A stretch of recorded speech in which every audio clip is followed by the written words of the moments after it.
Hello everyone. Today we are going to do the second part of our chapter Kingdoms of South AD 700 to AD 1200. Architecture of South India. The Chola kings and the rich merchants were great temple builders. Other rulers of Deccan and South India also built many magnificent temples. तो जो चोला Kings थे और जो rich merchants थे south India के, उन्होंने बहुत सारे टेम्पल्स बनवाए. इसके अलावा जो दूसरे रूलर्स थे साउथ इंडिया के और डेक्कन के, उन्होंने भी काफ़ी बड़े बड़े अच्छे टेम्पल्स बनाए. The Rathas and shore temple of Mahabalipuram. Under the Pallava rulers of Kanchipuram, two forms of temple architecture evolved in the south, the rock cut and the structural shrines. The Rathas of Mahabalipuram were built by King Narasimhavarman I of the Pallava dynasty. These shrines are called Rathas, each carved from a single massive stone. At a little distance is the Show temple built by Narasimhavarman II. It was built with brick and mortar.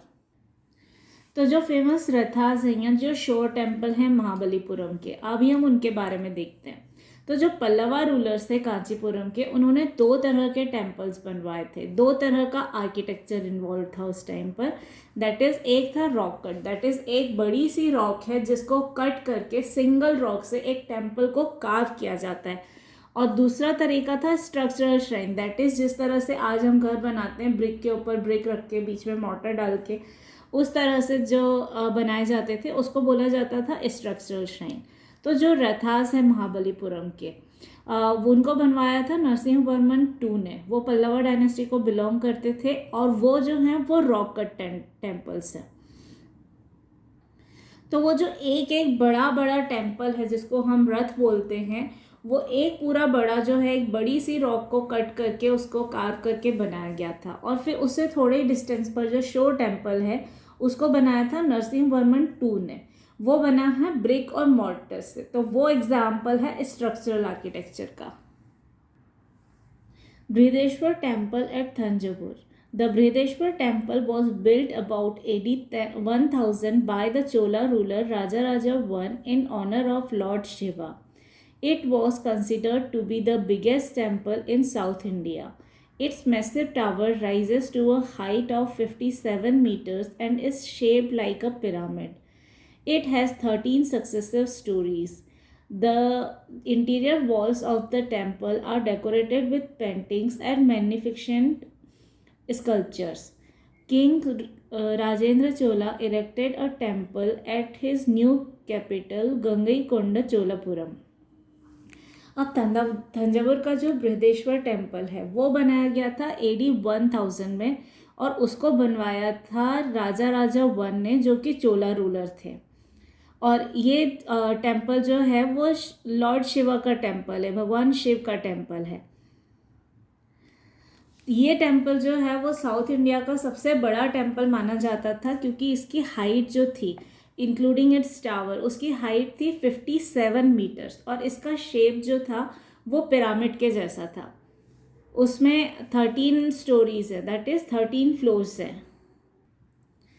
और इस temple की जो walls है, inner side of the wall जो है वो उसको decorate किया गया है बहुत सारी अच्छी अच्छी पेंटिंग्स और बहुत सारे स्कल्पचर्स से. Hoysaleswara Temple, Halebid. The Hoysaleswara Temple was built by Hoysaleswaras at Dwarsamudra, modern Halebid. They ruled between AD 1110 to AD 1310. It was richly carved interiors and exteriors. The doorways are covered with some of the best sculptures. अब जो होयसलवारा temple है हलेबिद में, जिसको कि पहले जाना जाता था द्वार समुद्र के नाम से, तो वो टेम्पल्स जो हैं वो होयसलवाराज ने बनवाए थे.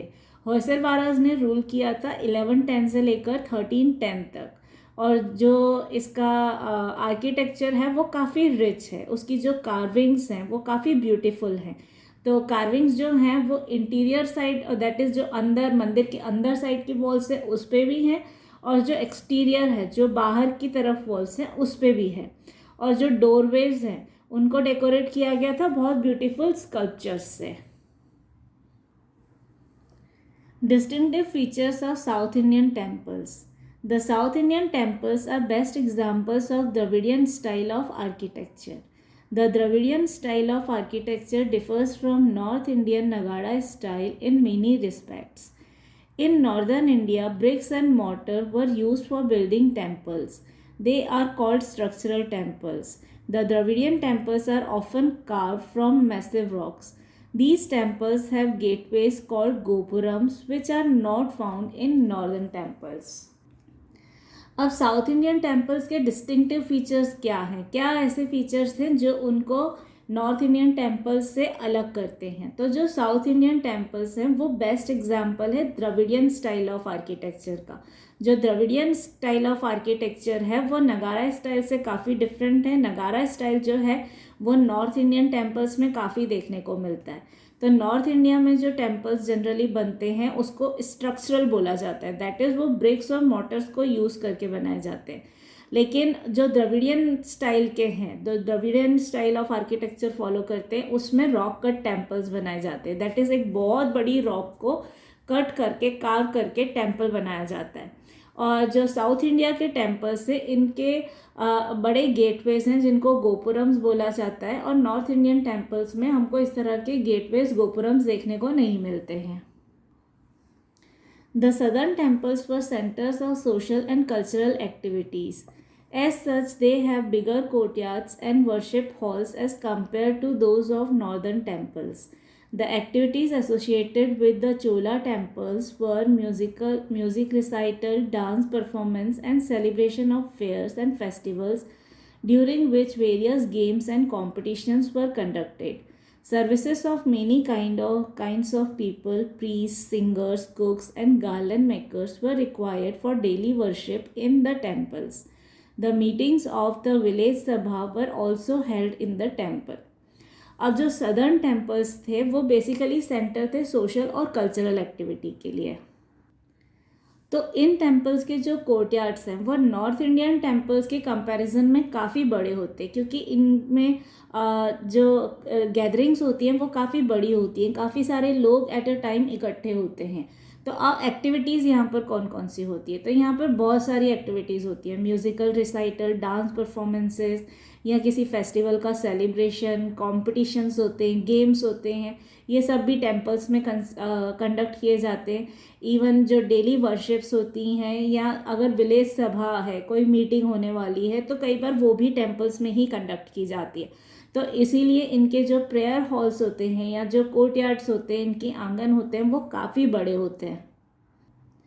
इसके अलावा बहुत सारे लोगों की सर्विसेज रिक्वायर्ड होती हैं, जैसे प्रीस्ट जो रोज़ पूजा करेंगे, सिंगर्स जो प्रेयर्स सिंग करेंगे, कुक्स जो प्रसाद बनाएंगे, गार्लैंड मेकर्स जो कि फूल माला बनाएंगे भगवान को चढ़ाने के लिए. तो इस तरह से बहुत सारे लोगों की रिक्वायरमेंट होती है डेली वर्शिप के लिए भी.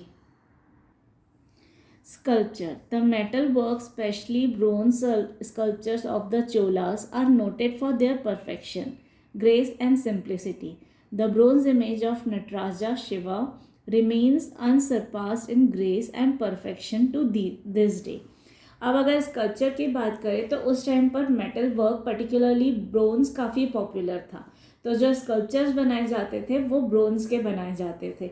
और जो ब्रोंज के स्कल्पचर्स होते थे वो काफ़ी ब्यूटीफुल होते थे, वो काफ़ी ग्रेसफुल होते थे, काफ़ी सिंपल होते थे. Still they looked perfect. तो उस टाइम पर जो चोलास ने नटराज इमेज का स्कल्पचर आया था, तो वो आज भी अपनी ग्रेस और परफेक्शन के लिए जाना जाता है. Education, language, and literature. The temples became the centers of learning, arts, culture, and literary activity. Secular subjects such as astronomy, grammar, medicine, and mathematics were also taught in schools maintained by the temples. Under the Chola rulers, much literature was created in Dravidian languages like Tamil, Telugu, and Kannada. Kamban translated the Sanskrit epic Ramayana into Tamil in the 9th century. It came to be known as Kamban Ramayana. अब temples जो थे वहाँ पर religious activities के अलावा बहुत सारी और एक्टिविटीज़ होती थी. अगर कोई आर्ट सिखाना हो, कल्चर सिखाना हो या कोई लिटरेरी एक्टिविटी कंडक्ट करनी हो तो वो भी टेम्पल्स में की जाती थी. इसके अलावा जो सेक्युलर सब्जेक्ट्स हैं, जो रिलीजियस नहीं हैं, जैसे कि एस्ट्रोनॉमी है, ग्रामर है, मेडिसिन है, साइंस है, मैथमेटिक्स है, इस तरह के अगर कोई सब्जेक्ट सिखाना हो तो वो जिन स्कूल्स में सिखाए जाते थे वो स्कूल्स जो हैं वो भी टेम्पल्स के द्वारा ही मेंटेन किए जाते थे. और लिटरेचर को भी काफ़ी बढ़ावा मिला था चोला रूलर्स के अंडर में. तो द्रविडियन लैंग्वेजेस में काफ़ी लिटरेचर लिखा गया था, काफ़ी लिटरेचर लाइट में आया था. तो कौन कौन सी लैंग्वेजेस में लिटरेचर क्रिएट किया गया? तो it was Tamil, Telugu and Kannada. जो कंबन थे उन्होंने संस्कृत एपिक रामायणों को तमिल में ट्रांसलेट किया था 9th सेंचुरी में, और उसको बोला जाता है कंबन Ramayan. Religion. The Chola rulers were worshippers of Lord Shiva, but they were tolerant to other religious faiths. The most remarkable religious teacher of this age was Shankaracharya. He was born in Kerala. He travelled all over India to preach his philosophy of Advaita, non-duality or monoism. In the 11th century, another great religious teacher, Ramanuja, preached bhakti or true devotion to God. In Tamil Nadu, the Bhakti movement was led by Alvars and Nayanars. Alvar saints worshipped Vishnu and Nayanars were the devotees of Shiva. They composed devotional songs. They ignored all rituals and caste distinctions. To them, all human beings were equal in dignity. By 12th century, a new sect called Lingayat developed in the Karnataka region. It was started by Basava. The Lingayats worshipped Shivlinga, the symbol of Lord's generative powers. तो अब अगर हम religion की बात करें तो जो चोला rulers थे वो बेसिकली लॉर्ड शिवा को मानते थे, लॉर्ड शिवा की वर्शिप करते थे, लेकिन दूसरे रिलीजियंस को भी वो उतना ही रिस्पेक्ट करते थे. वो दूसरे रिलीजियस फेथ्स के लिए भी टॉलरेंट थे. तो इस टाइम के जो मोस्ट इम्पॉर्टेंट रिलीजियस टीचर थे वो थे शंकराचार्य. वो बेसिकली बिलोंग करते थे केरला को, और अपनी टीचिंग्स को उन्होंने पूरे इंडिया में स्प्रेड किया था. सारे डायरेक्शंस में उन्होंने अपने मठास को इस्टेब्लिश किया था, जो हमने पार्ट 1 में पढ़ा था, और इस तरह से उन्होंने काफ़ी टीचिंग्स को स्प्रेड किया था. तो उन्होंने ऑल ओवर इंडिया ट्रैवल किया और फिलॉसफी ऑफ अद्वैता लोगों को समझाया. अद्वैता मतलब non duality, that is God is one. आप किसी भी गॉड को मानते हो, ultimately supreme power is one, just the names are different. फिर 11th सेंचुरी में एक और रिलीजियस टीचर आए, रामानुजा. रामानुजा ने भक्ति के बारे में लोगों को बताया, that is the true devotion to God. That is आपको कोई भी ये रिचुअल्स फॉलो करने की ज़रूरत नहीं है. If you truly believe in God and you truly remember the God with your heart and soul, that is good enough. इसी टाइम पीरियड में भक्ति मूवमेंट की भी शुरुआत हुई थी. तो साउथ इंडिया में, पर्टिकुलरली तमिलनाडु में, भक्ति मूवमेंट जो था वो अल्वर्स और नायनर्स लेड कर रहे थे. तो अल्वर्स जो थे वो लॉर्ड विष्णु को वर्शिप करते थे, लॉर्ड विष्णु की पूजा करते थे, और नायनर्स जो थे वो लॉर्ड शिव की पूजा करते थे. उन्होंने बहुत सारे डिवोशनल सॉन्ग्स कंपोज किए थे, और वो जिसको हम भजन बोलते हैं, और सिर्फ भजन गाकर ही वो भगवान की पूजा किया करते थे. उसके अलावा जो रिचुअल्स होते हैं उनको वो कभी भी उसमें वो कभी भी बिलीव नहीं करते थे. और इसके अलावा वो कास्ट डिस्टिंक्शन में बिलीव नहीं करते थे. दैट इज़ अपर क्लास और लोअर क्लास उनके लिए अलग अलग नहीं होता था. ब्राह्मण्स और शूद्रास उनके लिए अलग अलग नहीं होते थे. उनके लिए all human beings are equal, और सबके पास सेम राइट्स होना चाहिए, सबकी सेम डिग्निटी होनी चाहिए. फिर 12th सेंचुरी में एक नया सेक्ट जो है वो आया, उसका नाम था लिंगायत. तो लिंगायत जो है वो कर्नाटका रीजन में डेवलप हुआ. बेसिकली उसको स्टार्ट किया था बसव ने. जो लिंगायत थे वो शिवलिंग की पूजा करते थे. शिवलिंग जो है वो सिंबल है भगवान जी, लॉर्ड शिवा के जनरेटिव पावर्स का. वो उसकी पूजा करते थे. Chola inscriptions. The Chola rulers' achievements are recorded on stone and copper plates. These inscriptions have been found at many places like Tanjavur, Tiruvalangadu, Trichy, etc. The inscriptions provide details of the various military campaigns launched by the Cholas. The inscriptions also tell us the way in which Gram Sabhas were organized or worked. The Chola inscriptions are in Tamil and Sanskrit. अब चोला inscriptions जो हैं वो कई जगह पर मिलते हैं, कई सारे मंदिरों में मिलते हैं, तो उनसे हमको बहुत सारी चीज़ों के बारे में पता चलता है कि चोला रूलर्स के अचीवमेंट्स क्या क्या थे। और ये जो इंस्क्रिप्शंस हैं ये या तो स्टोन पे लिखे हुए हैं या कॉपर प्लेट्स पे हैं, तो इनसे हमको काफ़ी इन्फॉर्मेशन मिलती है। और इस तरह के इंस्क्रिप्शंस जो हैं वो बेसिकली मिलते हैं तंजावुर में, तिरुवलंगडू में और ट्रिकी में। इन इंस्क्रिप्शन से हमको काफ़ी डिटेल इन्फॉर्मेशन मिलती है कि उनके मिलिट्री कैंपेन्स कौन कौन से थे, या ग्राम सभा जो हैं वो कैसे वर्क करती थी, या उनका एडमिनिस्ट्रेशन कैसा होता था, कल्चरल इवेंट्स क्या थे। तो इससे हमको काफ़ी इन्फॉर्मेशन मिलती है। और ये सारे इंस्क्रिप्शंस जो हैं ये या तो तमिल में लिखे गए हैं या संस्कृत में लिखे गए हैं।